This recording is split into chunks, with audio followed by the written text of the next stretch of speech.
Assalamualaikum warahmatullahi wabarakatuh. Sampurasun. Sudah makan belum? Punya ongkos enggak?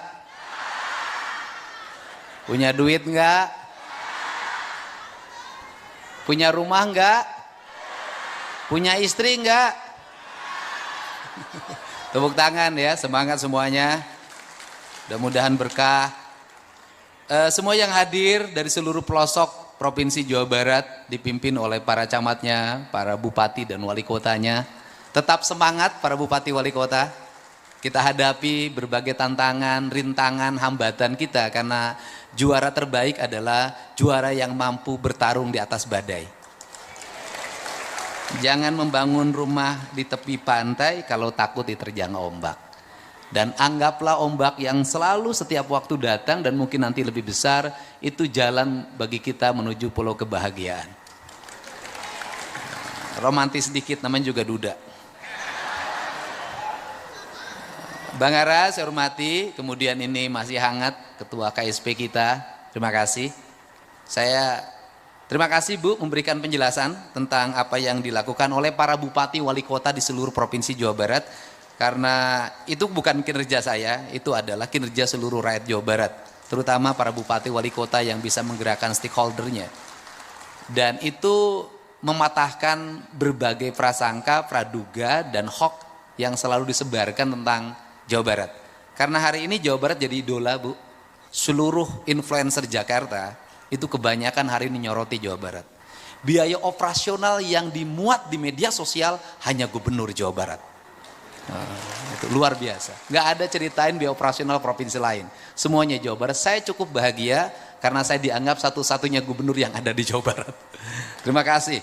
Kemudian semua yang hadir, para tamu undangan, Ketua RAI dan jajarannya, para direktur perbankan, para deputi. Saya nggak bisa nyebut satu-satu. Para Pak Ketua DPRD, semangat, tenang, nggak ada masalah. Ketua DPRD kemarin tunjangan perumahan, kita nanti ngambil perumahan Pak. Tepuk tangan ya. Seluruh Forkopimda.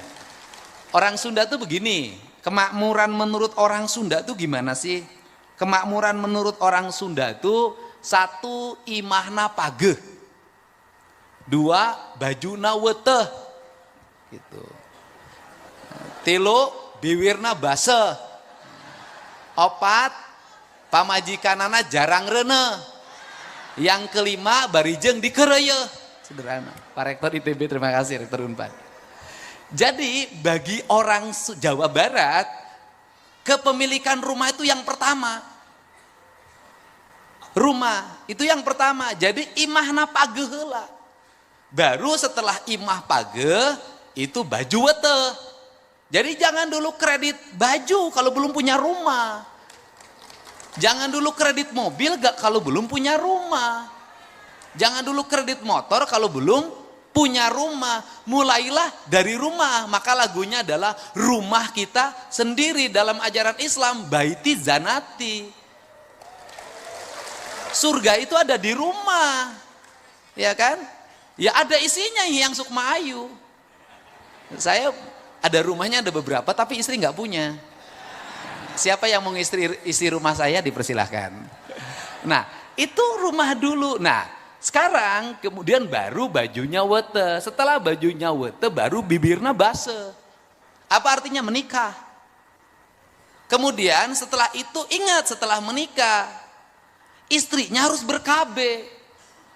Ya kan? Jarang rene. Barijeng dikerei tapi suaminya normal. Ya kan normal tapi tidak beranak terus. Jangan sekali cos jadi. Kan ngomongnya harus begitu. Nah problem hari ini saya ngomong tentang kemiskinan. Saya ini tukang keliling. Apa yang terjadi pada kemiskinan itu? Pertama anaknya banyak. Kedua tidak punya rumah. Di rumah yang sempit itu saya sudah menemukan berapa kasus. Ada orang yang tinggal di rumah petak. Anaknya 16. Ada orang yang tinggal di rumah petak, anaknya 11. Ada anak yang tinggal di rumah petak, anaknya 24. Dan anehnya adalah orang yang punya duit itu susah punya anak. Walaupun istrinya banyak nggak mau beranak. Yang nakal-nakal itu kan istrinya banyak tapi nggak ada yang anak satupun tuh jadi. Tapi orang-orang nggak berpunya atau prasejahtera itu mudah punya anak.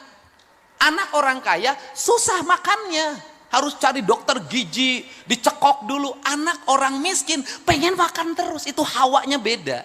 Jadi hawa orang kaya itu kenyang terus, hawa orang miskin lapar terus. Nah ini kan yang terjadi seperti itu. Nah sehingga negara kan harus nyelesain problem kemiskinan. Negara harus membangun pertumbuhan. Saya sampai sekarang otak saya tetap walaupun nggak pernah sekolah statistik. Saya selalu mengatakan kalau ingin membangun kemakmuran rakyat itu jangan dulu ngomong pendekatan peningkatan pendapatan rakyat. Jangan. Yang harus dilakukan negara itu adalah ngomong bagaimana rakyat keluar duitnya sedikit.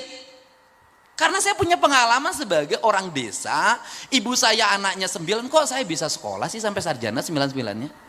Kok makannya cukup? Kenapa? Karena ibu-ibu kita dulu berhasil memanage rumah tangga dengan sedikit pengeluaran. Yang penting punya beras sama garam, itu udah tenang hidupnya. Sekarang nggak bisa, nggak punya kuota nggak tenang. Gitu loh. Nggak bisa jalan-jalan malam hari nggak tenang. Ini problem apa sih yang terjadi pada masyarakat Indonesia hari ini, pada masyarakat Jawa Barat? Yang terjadi adalah kajenting tekor asal sohor. Problemnya apa? Kelas menengah bawah ini ingin bergaya seperti tetangganya yang agak atas. Apa yang terjadi? Pinjem. Untuk itu makanya tidak boleh para pejabat memperlihatkan, memposting sesuatu yang tidak terjangkau oleh rakyatnya. Gak boleh. Misalnya cerita, ini saya lagi belanja di Singapura. Gak boleh. Karena pejabat walaupun duit sendiri. Oh ini saya lagi makan keluarga di rumah makan ini. Itu menimbulkan obsesi. Membuat mereka ingin seperti apa yang dalam video itu. Anaknya, akhirnya hari ini banyak orang kelas menengah bawah tidak masak di rumah, makannya di rumah makan. Nah sehingga akses yang harus dibuka oleh negara hari ini adalah pertama bagaimana rakyat mendapat akses pendidikan. Makanya saya fokus sejak awal memimpin infrastruktur sekolah, SD, SMP, SMA, dan SMK adalah keharusan negara. Makanya saya berani membuka ruang kelas sampai 50. Ini yang penting. Nah, itu yang kedua, mendekatkan siswa pada akses pendidikan. Kenapa? Biaya ongkos mahal, sekolah gratis nggak ada masalah, tapi ongkosnya 30.000. Itu yang kedua. Kemudian yang ketiga adalah menekan biaya pendidikan. Biaya pendidikan itu yang mahal bukan SPP-nya. Biaya pendidikan itu yang mahal adalah biaya jajannya, biaya modenya, outing class, dan studi tour. Itu yang paling mahal itu studi saya. Sehingga kalau ngomong angka kemiskinan di Jawa Barat terjadi hari ini menurun, itu berkah menurut saya karena hari ini saya melarang studi tour, melarang outing class, dan melarang jajan. Nah, maka gerakan yang berikutnya adalah bagaimana uang yang 10.000 jajan itu menjadi 5.000 untuk jajan, 5.000 investasi. Bagaimana? Anak-anak harus nabung. Semiskin-miskinnya anak Jawa Barat hari ini jajannya masih 5 sampai 10.000 saya taruhan. Pemulung anak-anaknya masih 5 sampai 10.000. Jadi kalau hari ini ada orang kurang gizi, itu bukan faktor tidak punya uang.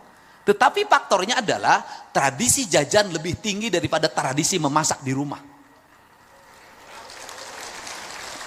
Mereka lebih senang membeli jajanan yang di sekolah di sekitarnya 5.000 perak dibanding beli telur. Padahal 5.000 itu kalau pagi-pagi direbus dapat telur 2 biji. Nah, sehingga saya kenapa mendorong sekolah pagi jam 6:30. Sesungguhnya lagi merubah masyarakat Jawa Barat mindsetnya untuk apa? Untuk menjadi orang yang merubah pola. Apa sih polanya? Saya kasih tahu nih, rumusnya begini. Kenapa anak-anak itu harus masuk 6:30? Agar mereka bangunnya jam 5. Kalau mereka bangunnya jam 5, maka orang tuanya akan memaksa tidurnya jam 8 sampai jam 9. Kalau mereka tidurnya jam 8, jam 9, maka kebiasaan nongkrongnya hilang. Nongkrong itu duit loh. Dia menghabiskan BBM, kemudian nongkrong di kafe walaupun 50.000 perak. Kenapa kafe yang banyak gulung tikar? Tren mode bikin kafe di mana-mana, anak yang nongkrong 50.000 pacaran dari jam 3 sore sampai jam 10 malam. Rugi. Ya kita ngalamin begitu juga.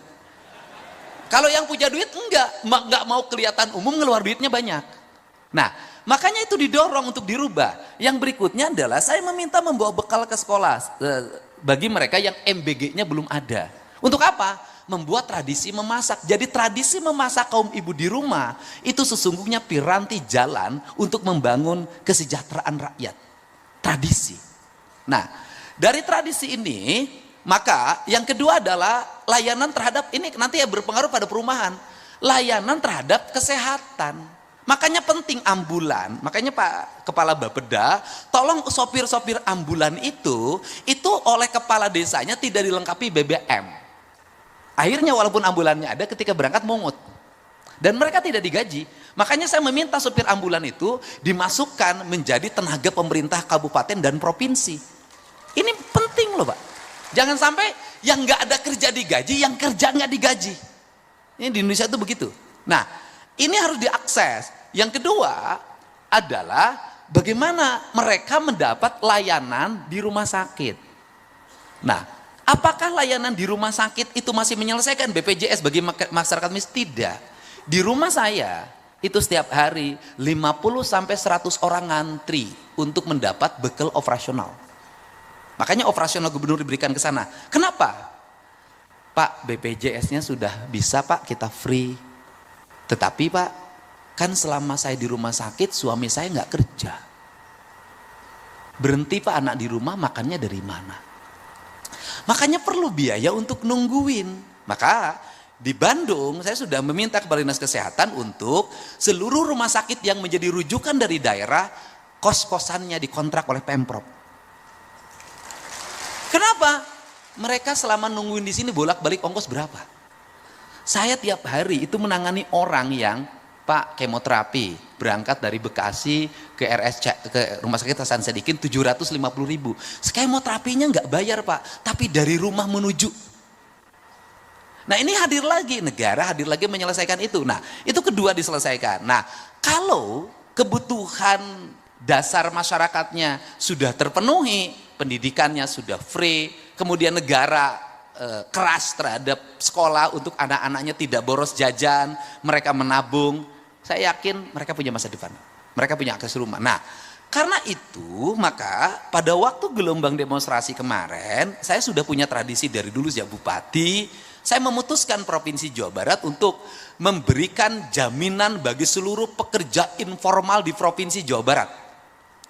Gojek, kuli bangunan, kuli nyangkul, pemulung, pembantu rumah tangga, dan seluruh komponen lainnya yang dia non ASN, non pengusaha, non TNI, non Polri, non anggota DPR. Untuk mendapat asuransi ketenaga kerjaan. Tujuannya apa? Recovery kalau mereka ngojek jatuh dari motor, kakinya patah, di rumah sakit dia bisa diobatin dan diganti penghasilannya selama di rumah sakit. Karena ini mencegah kemiskinan baru. Nah, maka dalam sistemnya Kepala Bapeda saya sampaikan, kan sekarang tuh lagi daftar nih orang dari kabupaten dari mana-mana, nanti kerjasama dengan bupati, wali kota. Sistemnya itu harus dimasukin akses terhadap KUR perumahan. Nah, kalau ini dia jaminan asuransi tenaga kerjanya kita dapat, mereka dapat KUR jaminan perumahan, dapat rumah yang murah, maka siklus ya kan pertumbuhan ekonomi akan tumbuh. Kenapa?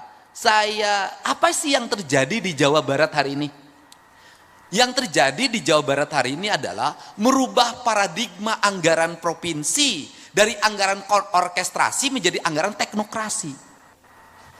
Anggaran orkestrasi bagaimana? Dulu kebiasaan provinsi hanya monitoring dan evaluasi terhadap kabupaten kota dan itu pakai duit dan gede. Hari ini nggak bisa. Kita pelaksana teknis yang harus secara bersama-sama. Maka nomenklatur anggaran dulu yang digital, IT 700 miliar, IT ini 1,2 triliun, saya hapus semuanya. Kenapa? Ini tidak berpihak pada rakyat. Anggaran-anggaran yang mahal triliunan itu, yang aplikasi-aplikasi itu anggaran yang hanya dinikmati oleh beberapa orang atas nama intelektual. Dia menghegemoni keuangan negara, dia menjual produknya 1 triliun 500 miliar, itu hanya dibagi oleh 5 orang saja dengan atas nama intelektual. Seorang intelektual tidak boleh menyengsarakan komunal karena akan menjadi konflik sosial. Maka saya rubah anggarannya. Dirubah bagaimana? Dirubah menjadi pola pembangunan partisipasi. Apa yang paling utama adalah infrastruktur. Anda mau ngomong kemajuan apapun tidak bisa. Yang diharapkan oleh masyarakat hari ini di mana-mana teriak di media sosial cuma 2. Pak Dede jalana goreng, Pak Dede. Yang kedua lagi, Pak Dede imahna butut, Pak Dede bocor, Pak Dede. Itu.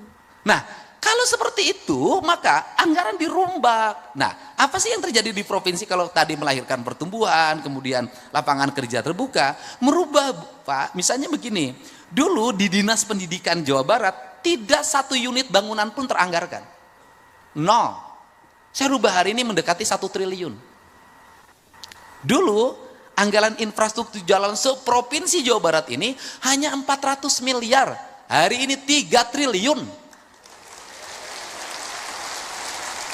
Dulu anggaran untuk penerangan jalan PJU itu hanya sekitar 20 miliar. Hari ini mendekati 1 triliun. Dulu pasang listrik untuk warga miskin itu hanya 20 miliar, hari ini 450 miliar. Jadi lonjakan anggaran infrastrukturnya mengalami kenaikan yang sangat tajam, ditambah di tengah-tengah anggaran kita ini nurun Pak, dari 37 yang dulu anggaran provinsi hari ini menjadi 31. Saya nggak tahu juga dengan dana transfer daerah yang hanya 600 sekian miliar ini nanti kita berapa, karena penurunannya 24%. Nah, apa kemudian yang berikutnya? Instruksi apa lagi yang saya lakukan? Instruksi saya adalah setiap jalan harus ada drainase. Dan drainasenya harus manual. Kenapa saya milih drainase manual dibanding pabrikan? Tujuan saya adalah agar ada kuli bangunan. Tetapi masih ada kelemahan, pemborongnya masih akal-akalan. Akal-akalan di mana? Kuli bangunan punya akses terhadap asuransi, harus mendapat hak, tidak diberikan. Dan saya ancam semuanya, kontraktor Provinsi Jawa Barat yang tidak mengasuransikan seluruh pegawai kuli bangunannya, saya tidak akan bayarkan kontraknya.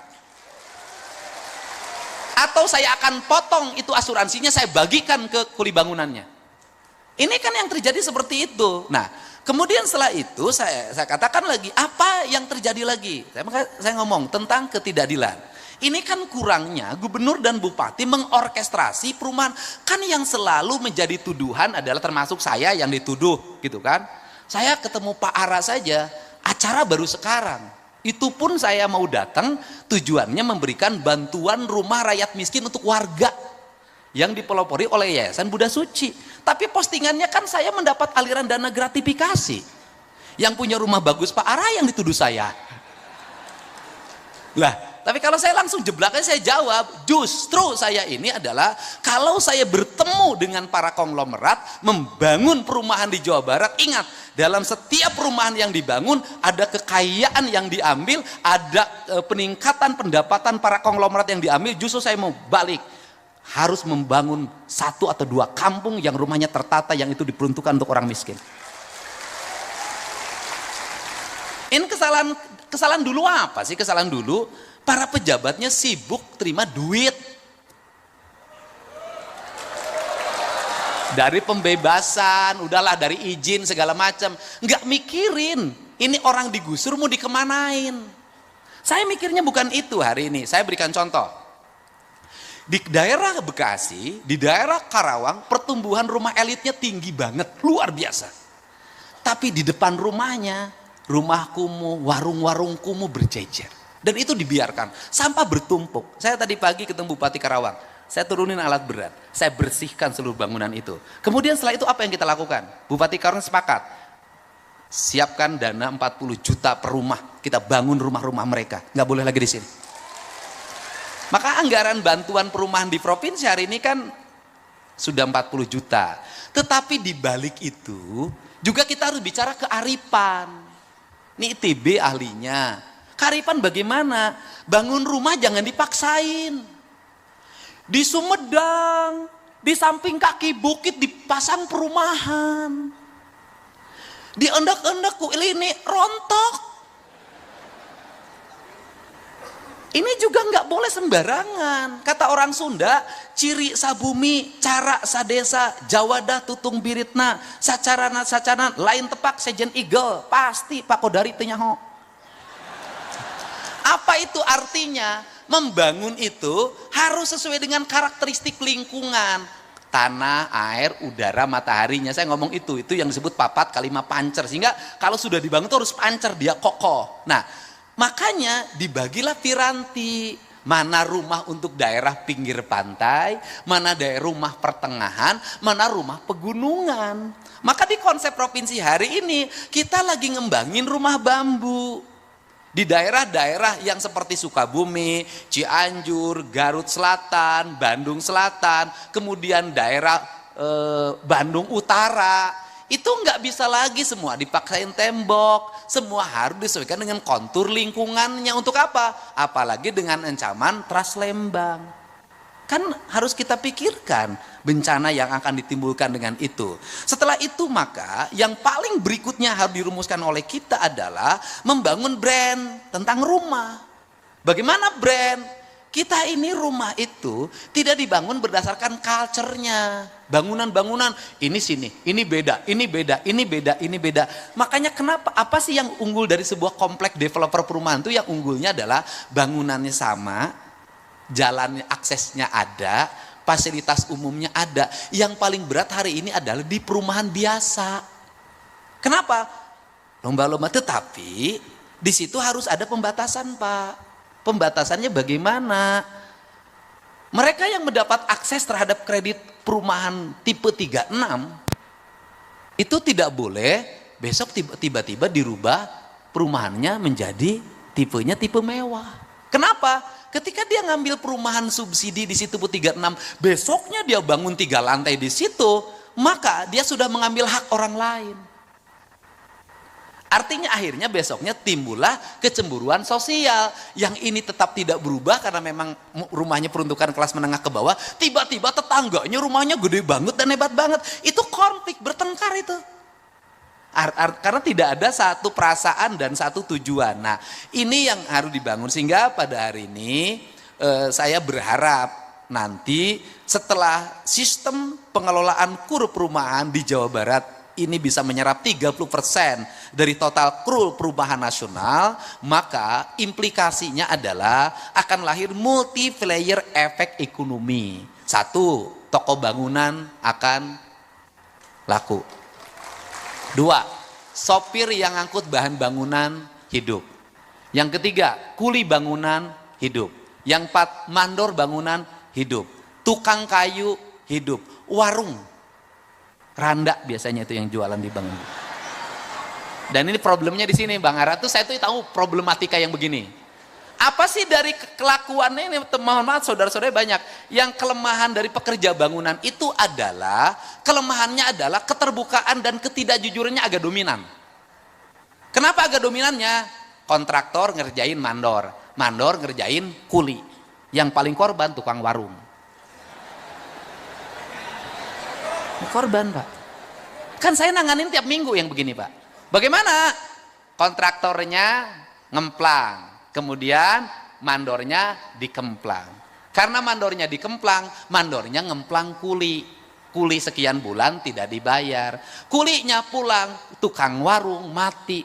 Karena selama di kontraktor itu ke warungnya ngutang, Pak. Jadi kalau tidak dibayar, itu tukang warungnya nggak kebayar. Atau terbalik yang kedua, yaitu tukang bangunan yang nakal. Saya tahu kenakalan yang begini, karena saya pernah jadi kuli ngaduk, Pak. Saya tahu, Pak. Saya SMA itu kalau liburan, Pak, saya Bang Ara, saya kalau SMA kalau libur itu 1 bulan, saya selalu ikut kuli di bangunan, Pak. Jadi kalau urusan ngaduk saya nggak bisa ditipu, Pak. Jadi kalau saya ngaduk tidak bisa tipu, diaduk-aduk saya tidak akan pernah tertipu, Pak. Nah, bagaimana? Yaitu selama di kuli bangunan pacaran sama yang punya warung. Ini kan liku-liku kehidupan, Pak. Pacaran sama yang tukang warung, Pak. Ya kan, tukang warungnya ya cantik lah di antara laki-laki yang ada di situ. Nah, kemudian uang yang dia pakai itu habis, dikasihin terus. Pas mau pulang nggak punya duit.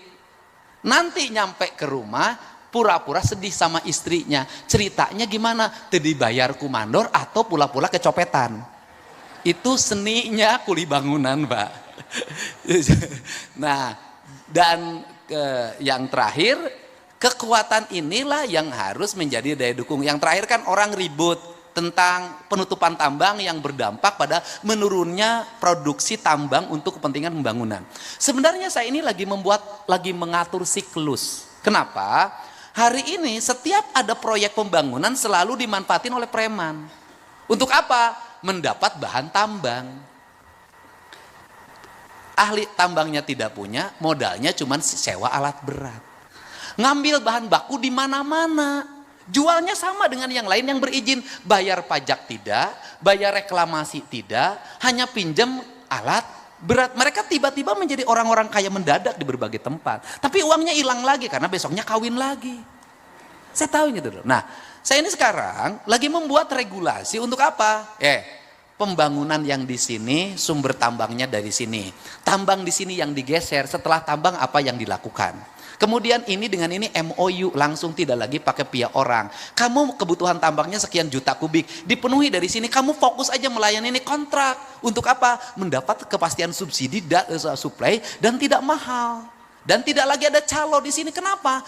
Karena bahan bangunan tuh dicaloin. Saya tahu kalau lagi ada proyek pembangunan di sini, maka toko-toko preman di situ ngambil semua. Pasir dari saya, batu dari saya, koral dari saya, semua dari saya. Dan si kontraktor harus tunduk, atau pengembang atau pengusaha harus tunduk pada dia. Akhirnya dia mendapat bahan baku, satu dikurangi volumenya, dua harganya dimahalkan, kalau enggak diganggu. Maka saya udah pengalaman yang ini, maka oleh saya dibuat nanti, ini langsung nih kirim ke sini, ini langsung kirim sini. Andai kata pun dia ingin menjadi supplier, maka bahan baku yang disuplainya sudah dari perusahaan tambang ini. Dia tidak bisa ngurangi volume dan dia tidak bisa naikin harga karena sudah ada kontrak harga. Wajarlah untuk bagaimana menghidupi kontraktor lokal, ya kamu dapat sekian nih, ini dari sini, Anda angkutan. Saya tuh bangun itu untuk apa? Saya ingin mendidik masyarakat Jawa Barat untuk tidak boleh untung dari enteng. Setiap orang yang berusaha harus kerja keras dan berkeringat, tidak boleh hanya menjadi jagoan kemudian jadi kaya. Saya nggak mau. Karena nanti orang Jawa Barat tidak kompetitif. Nah kemudian yang terakhir, apalagi problem dari perumahan ini Bang Ara adalah mendapat kepastian developer yang berkualitas dan jujur. Karena seringkali jadi rakyat kecil tuh dikorbanin lagi. Bagaimana? Banyak developer yang bebasin tanahnya tidak lunas. Setelah itu ketika sudah lunas sertifikatnya tidak bisa dibagi. Karena dari induknya belum dipecah. Terus setelah itu apa lagi? Banyak yang sudah masuk uang, bangunannya tidak dibuatkan. Dan korbannya di mana-mana. Nah, untuk itu sudah selayaknya Ray, ini Mas Joko, mengumumkan developer-developer yang memiliki standarisasi berdasarkan penilaian Ray. Ini penting. Kalau yang jujur kayak Mas Joko kan makin banyak. Nah ini ya harus berani. Ini abadnya abad keberanian. Kenapa? Karena Ray bukan hanya melindungi developer, Ray harus melindungi konsumen. Kalau mau saya buka itu pengaduan, ngantri Pak yang korban seperti itu. Nah karena karakter developer juga sama. Kenapa developer banyak mengalami problem ekonomi? Bukan tidak dibayar dari pengembang, dari konsumen, bukan itu. Itu tadi gaya sudah lebih dulu, kantornya hebat, mobilnya bagus, istrinya tambah, tiap minggu ke luar negeri. Ya itu yang susah. Sama dengan kontraktor-kontraktor di kabupaten dulu saya zaman bupati, punya borongan 200 juta, malamnya sudah karaokean dengan yang baru. Saya tahulah karakter begitu. dapat 30% DP itu nggak dipakai untuk bank, bukan. Dia sudah pakai nyanyi atau dapat kerjaan dapat kerjaan proyek disubkan lagi, habis disubkan lagi, disubkan lagi. Banyak kontraktor yang saya lihat itu selama jadi kontraktor hanya menjadi anggota asosiasi pengusaha, tapi tidak pernah ngeborong, ngesub aja kerjanya. Nah kalau nggak kebagian paling puas ya, aing tuh kebagian, aing asli orang dia. Modalnya begitu saja. Di abad digital itu nggak bisa lagi begini. Jadi pada akhirnya siapapun yang jujur mengelola maka dia akan mujur. Developer jujur, sukses. Jadi menteri jujur, sukses. Jadi para bupati jujur, sukses. Minimal tidak bertengkar dengan istrinya. Jadi inilah yang menjadi harapan saya. Jadi ekosistem ekonomi perumahan itu adalah siklus ekonomi perumahan yang berjalan semua orang. Dan yang terakhir adalah kehati-hatian dalam penataan ruang. Kenapa? Karena kita ngejar target produksi rumah, harus kita hati-hati terhadap penataan ruangnya. Kalau tidak, yang dijanjikan rumah mewah bebas banjir, ketika musim hujan banjirnya 2 meter. Yang terakhir, negara harus mulai membatasi kepemilikan rumah. Kenapa? Karena habisnya tanah itu oleh orang yang ngambil rumah di mana-mana. Saya tahu lah di Jawa Barat ini misalnya di Bogor, waktu dulu rumahnya penuh. Dan kebanyakan perempuan yang ngisi rumah itu. Ketika suaminya pensiun, perumahannya kosong semua. Rupanya pindah, ketahuan. Nah maksud saya, sudahlah gitu. Punya simpanan diambilin perumahan gitulah. Ya udah, susah-susah amat. Ada pengembangan baru tempat ini, ngambil satu buat yang kuliah di sini, buat yang kuliah di sini. Besoknya pensiun, kan nggak ada yang torin rumahnya. Istrinya juga diambil lagi sama yang lain. Nah, ya udahlah. Bapak-bapak kan semua pemain, kan saya pelatih, Pak. Senyum dong, senyum, semangat. Bupati Wali Kota semangat. Ya tenang. Pak Luki semangat, Pak Luki. Pak Luki rumahnya ada berapa? Bohong ah. Satu yang benar. Yang isi rumahnya ada? Ada. Jadi intinya itu juga saya inginkan, saya harapkan, karena kan rumah mewah itu besar-besar tuh. Jangan sampai rumah yang besar-besar ini itu tidak diisi. Kenapa? Yang isinya juga nggak tahu di mana. Ini. Jadi orientasinya adalah rumah untuk investasi. Menurut saya investasi jangan di rumah. Kenapa? Membuat mati. Kenapa membuat mati? Dengan investasi bangun rumah, rumahnya kosong, rumahnya nggak ada berisi, buahnya nggak mati, Pak, tidak berputar. Investasi lebih baik di tempat-tempat lain yang memutarkan ekonomi. Ini yang saya harapkan. Jadi saya ucapkan terima kasih. Mudah-mudahan ke depan perumahan di Indonesia, di Jawa Barat semakin meningkat. Kemudian ke depan tidak ada disparitas, tidak ada orang yang jumlah rumahnya banyak banget, dan ada orang yang tidak punya rumah sama sekali. Yang paling ideal adalah 1 rumah 1 istri. 4 rumah berarti. Enggak, maksudnya 1 keluarga 1 rumah dan 1 istri gitu loh. Saya ucapkan terima kasih, semangat bagi semuanya. Mudah-mudahan kata orang Sunda, ini Jawa Barat itu subur makmur, gemah ripah, repeh, rapi, patanina sugih mukti, padangana berat benghar. Mudah-mudahan seluruh jaminan-jaminan yang akan diberikan oleh pemerintah provinsi dan kabupaten kota merupakan cara dan prasarana untuk membangun kesejahteraan rakyat. Hatur nuhun, wallahu muwaffiq ila aqwamit thoriq. Assalamualaikum warahmatullahi wabarakatuh. Sampurasun.